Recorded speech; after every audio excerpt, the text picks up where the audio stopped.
All right, so that puts us in Ecclesiastes chapter 11, and I'm pretty excited about this. It's been a long time that we've been in Ecclesiastes, and after this week, I only have one more chapter to go through. I could say that the book itself has been meaningless, right? Like we started it, and it's passing us by like each breath, right? That's the word for meaningless, habel, breath, and it's passing us by. Once this book is over, within the next 4 weeks, you'll probably forget everything it said, right? No?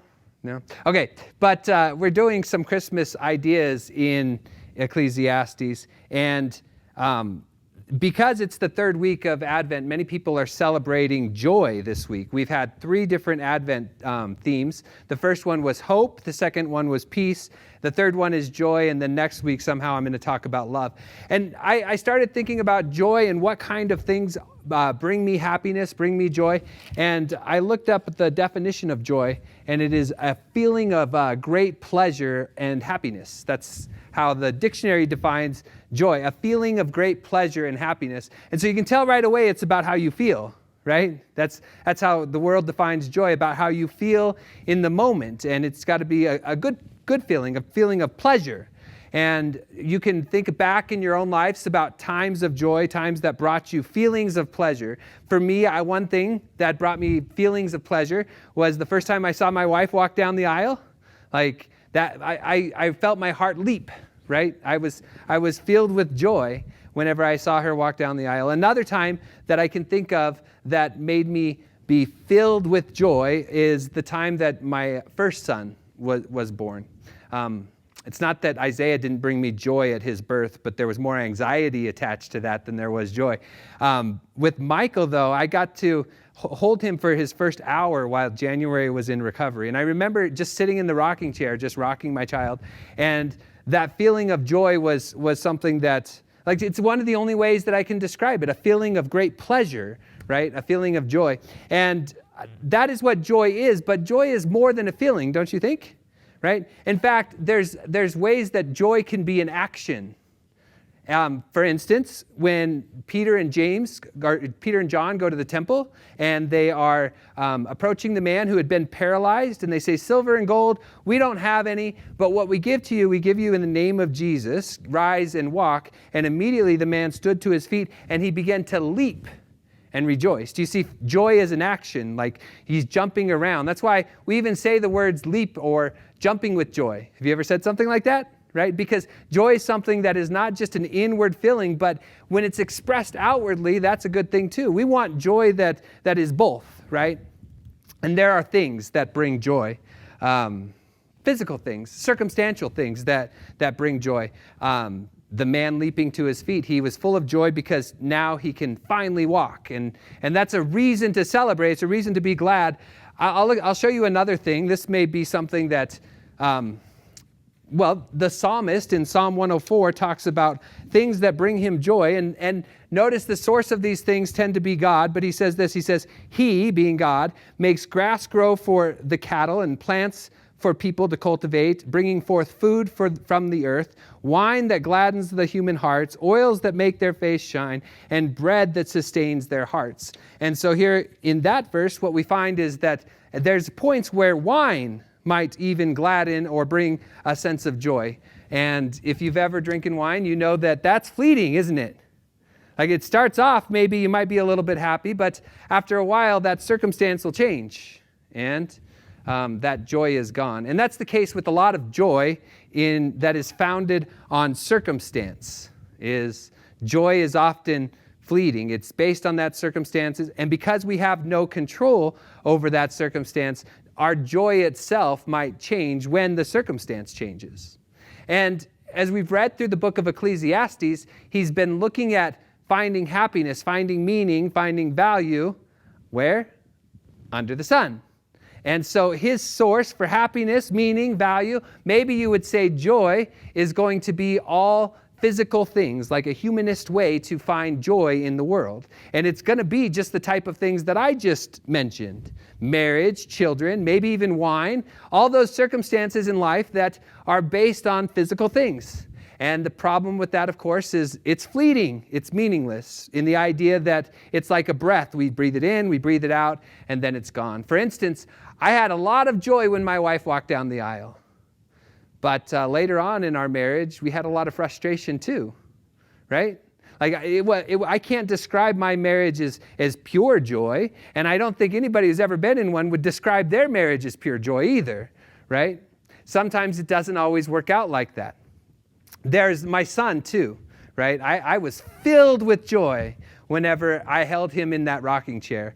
But after like the 140th time that his diaper was filled with something else, there wasn't joy to describe my relationship with my child anymore, right? Because joy that's based on physical things, under the sun type of things, is always fleeting. It's always changing. And sometimes it goes from joy to frustration to sadness. Like those changes, those changes in circumstances change how we feel about a situation. In Ecclesiastes, the book we're studying in chapter 10, he listed some things that I think people look for joy in while they're under the sun. We read this last week. He says this. He says, a feast is made for laughter, wine makes life merry, and money is the answer for everything. Doesn't that sound like if I was to ask you, what does the world say are the things that bring happiness in life? Doesn't it seem like they would say something like that? A feast for laughter, wine to make you merry, and money to answer everything. But we know, because this is all under the sun type of stuff, that there's no lasting joy in these things. There's no transcending joy in these things, because there is one destiny that awaits for everyone who lives under the sun, and that's death. And the writer of Ecclesiastes, Solomon, he's searching for something that transcends that, but if you're only considering what's in the physical, you can't find anything that transcends the physical. That's why Christian joy is not sourced in circumstance or sourced in physical things. Christian joy is something that is sourced above the sun, right? Something that transcends the sun, or maybe in the Son itself, or Himself, Jesus. And that's going to bring me to my first point. Is I look at Ecclesiastes chapter 11, we're going to see some things in life that he's advocating people live for. And what I hope to show is that these things are fleeting. If you source your joy in these types of things, they'll pass away. And then I want to show you a joy that won't pass away, a joy that will allow us to be joyful in every circumstance. And so my first point is this: the joy of storing up treasures on earth is fleeting. The joy of storing up treasures on earth is fleeting. And you can look in our world. Isn't that what people think will bring them joy? If I can just get more and more stuff, right? If I can just have more things, if I can just invest more wisely, get my bank account a little higher, like trade on the stock market, these kind of things. If I can just do that, that's going to bring me joy. And so the teacher gives some suggestions. He says this: ship your grain across the sea, and after many days, you might receive a return. Invest in 7 ventures, yes, in 8. You do not know what disaster may come upon the land. That's where he starts off. He's saying, like, you need to invest. You need to ship your grain. Now, there is some question about translation here, because your older translations say, cast your bread upon the water. And so there's a sense that this might be a reference to being charitable, but more likely it's a reference to investing what you have, shipping your grain across the Mediterranean, hoping that you might get a return on your investment. And that's why he uses that number plus 1 formula. If you invest in 7, maybe even 8, you'll have a good return on your investment, because shipping in this time was a little bit risky. You threw all your bread into one basket and it might sink, right? So maybe if you diversify your assets, maybe if you make sure that you have more investments, something's going to come back. Something's going to bring more income. The problem with this, of course, is the problem with everything. We don't know what disaster may come upon the land. But there is a lot of people in life that look for happiness by investing, by adding to their income. And I'm telling you, it's fleeting, because money, investments, will eventually fade away. Or you'll fade away and your income will be left to somebody who is more foolish than you are. So there's no lasting value in storing up that treasure on earth where moths and rust destroy. He goes on to say this: in verse 3 says, if clouds are full of water, they pour rain upon the earth. Whether the tree falls to the south or to the north, in the place where it falls, there it will lie. You have no control over these things. It's a metaphorical way of saying things happen in life that you have no control over, right? How many people wish they could change the weather? Especially today, right? I know one person in this room that gets frustrated every time it snows on Sunday. Yeah. What? Saturday night or Sunday, Ken's upset. Now, man, it's snowing. And he's not upset that it's snowing. I mean, he's happy for the moisture, I'm sure. He's upset because when it snows on Sunday or Saturday night, that's when people miss church, right? But the fact is, when clouds are full of water, that's when they're going to drop. And do you have control over it? No. We don't control the clouds. Or what about this one? The tree that falls, whether it falls to the north or the south, there it's going to lie. Can you control that? Now, the idea is of a wind coming and blowing down a tree. Have you ever seen the mighty storms that happen in Carson City and the half of a tree branch that's just laying on somebody's car? Right? Have you seen those things? If you could change that, if you would have known that was going to happen, you would have parked your car somewhere else, or you'd have trimmed the tree before it fell to pieces. But you don't know when it's going to happen. See, that's what life is like. And people live like that they try to control things that they can't control. And that's why the teacher, Solomon, goes on to say in verse 4, whoever watches the wind will not plant, and whoever looks at clouds will not reap. So you're just waiting for the perfect time. And of course, if you're watching for the clouds, right? If you're watching the wind, you're not going to plant, because if you throw your seed out, the wind's just going to blow it away. And if you're watching for the clouds, you're not going to reap, because have you ever tried to reap during a storm or harvest during a storm? It's messy. You probably don't want to do it. And there might be people thinking, I'm going to wait till the perfect time to do this. They're trying to control everything. But can you control when the clouds are going to drop? No. Can you control when the tree is going to fall? No. And yet people think they might find joy or happiness in life if they can control every situation. And we can't control every situation.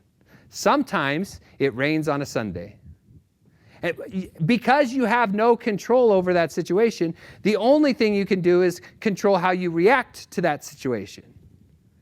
You can either stay home, or you can get out and shovel your driveway and go about your life.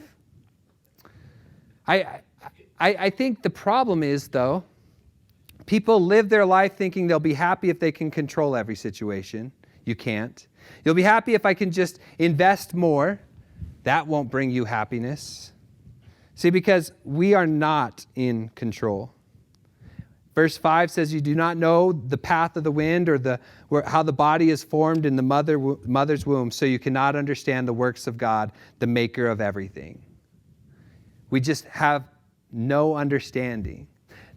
I think that imagery, by the way, of a baby being born, like all the science books, they try to tell you how it works, and one cell to the next cell, and it's a lump and all that. But isn't it just so amazing? I mean, I'm thinking about Jordan right now going through the whole labor process. And, the water broke at the perfect time. And God formed inside of her body some kind of parasite, some kind of child, right? Just a beautiful child.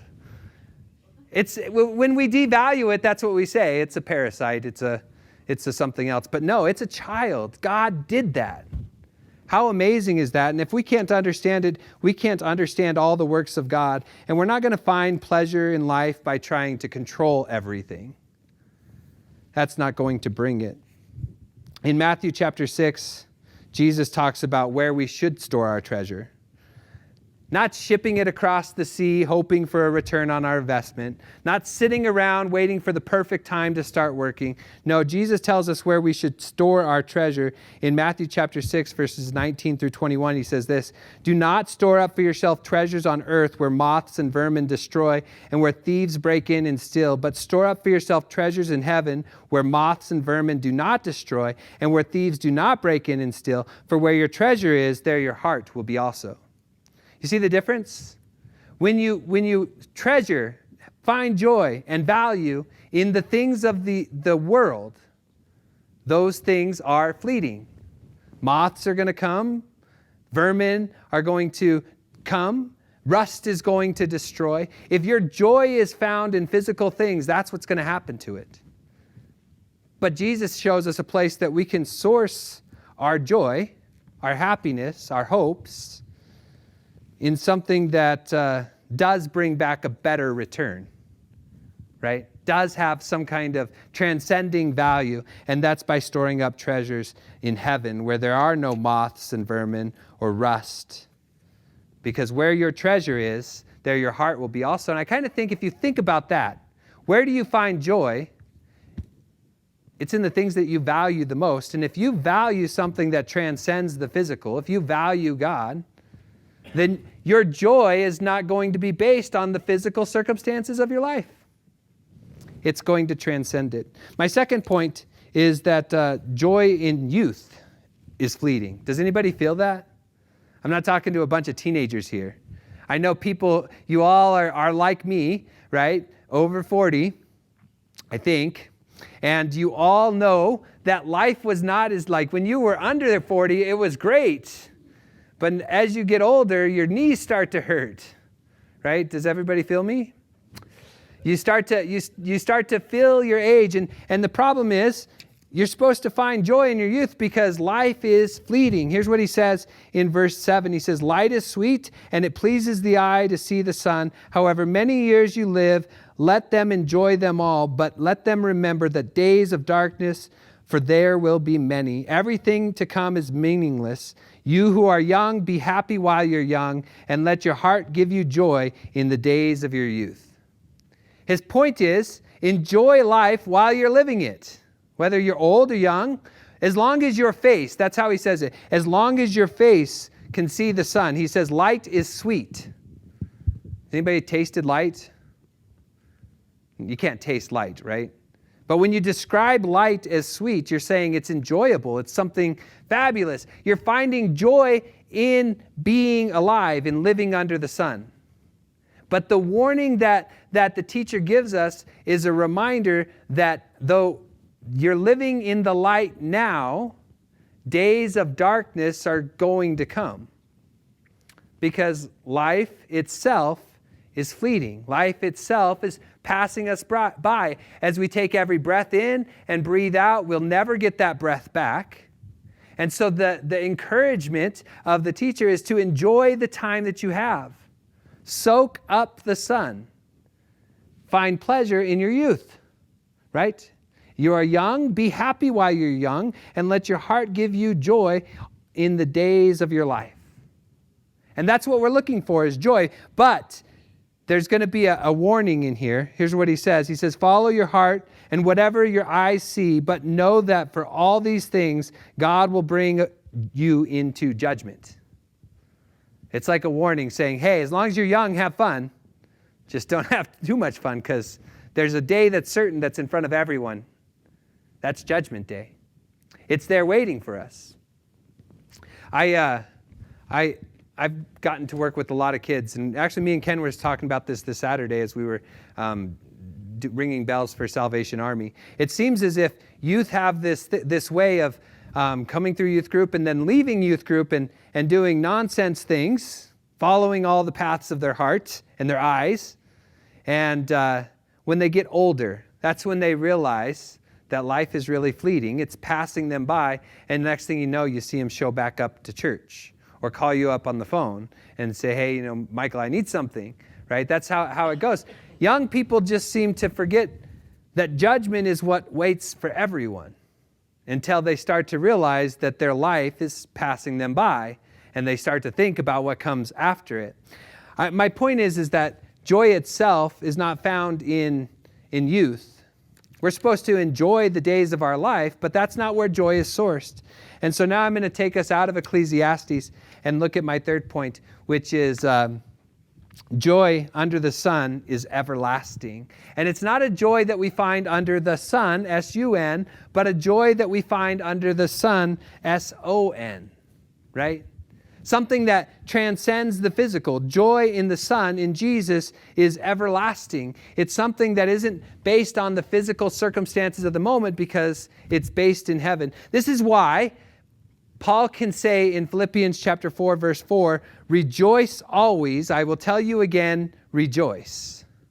How do you command somebody to show a bunch of joy and rejoice? It's where he sources his joy. He actually says, rejoice in the Lord always. I will tell you again, rejoice. His joy is not sourced in his circumstance. It's not sourced under the sun. It's sourced above the sun. And because his joy is based in God, that transcends the sun, he can tell us, or the Philippian church, that we should rejoice in the Lord always, which means we should be able to find joy in our worst circumstances and in our best, because our joy is found in the Lord.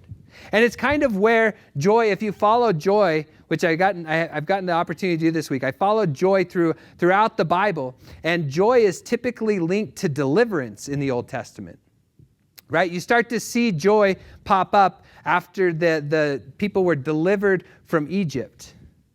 And they're going through the desert, which, by the way, if you've ever been through the desert, I wouldn't call it joy, but they did.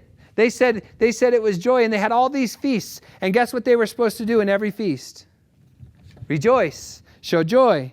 In Deuteronomy chapter 16, verse 11, it says this, and rejoice before the Lord your God in the place that he will choose as a dwelling for his name.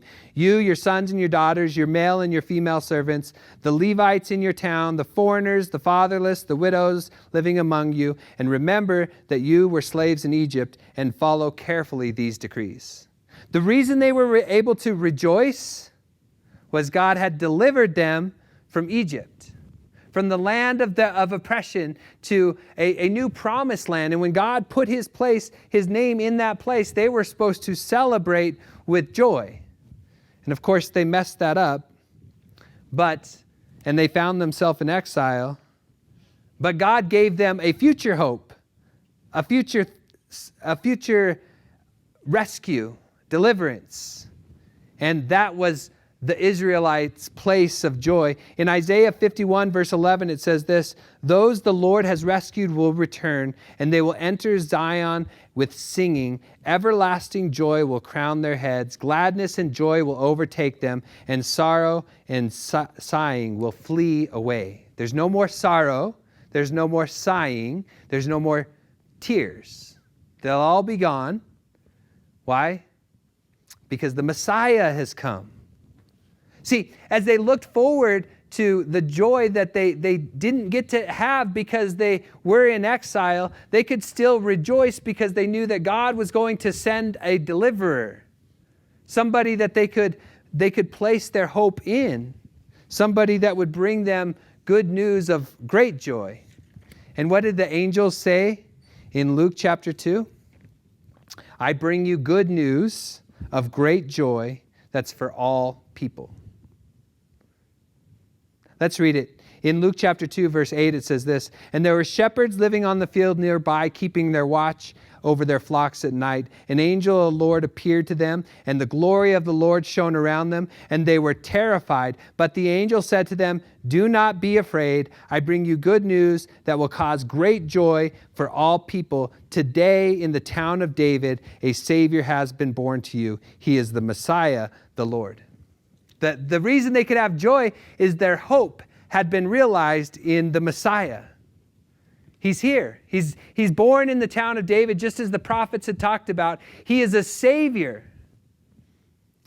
And that's good news of great joy for all people. The Messiah, the Lord, Christ has come. And here we are today, understanding that our joy is not placed on physical things. Our joy was pronounced by the shepherds by the angels who said, I bring you good news of great joy. And what was it? That Jesus is born, that the Messiah is here, that our Savior has come. And then in John chapter 15, verses 9 through 11, he says this: "As the Father has loved me, so I have loved you. Now remain in my love. If you keep my commandments, you will remain in my love, just as I have kept my Father's commands and remain in his love. I have told you this so that my joy may be in you and your joy may be complete. My command is this: love each other as I have loved you. Greater love has no one than this, to lay down his life for his friends." Do you see how the joy that we have is not our own? He says, "My joy I give you, so that your joy may be complete." It comes from being connected to, well, in the text, it's connected to the vine. If you're connected to the vine, you have joy. How do we stay connected to the vine? Jesus says it: everybody who hears my words and obeys my commandments, they remain in me. They're not chopped off, trimmed away.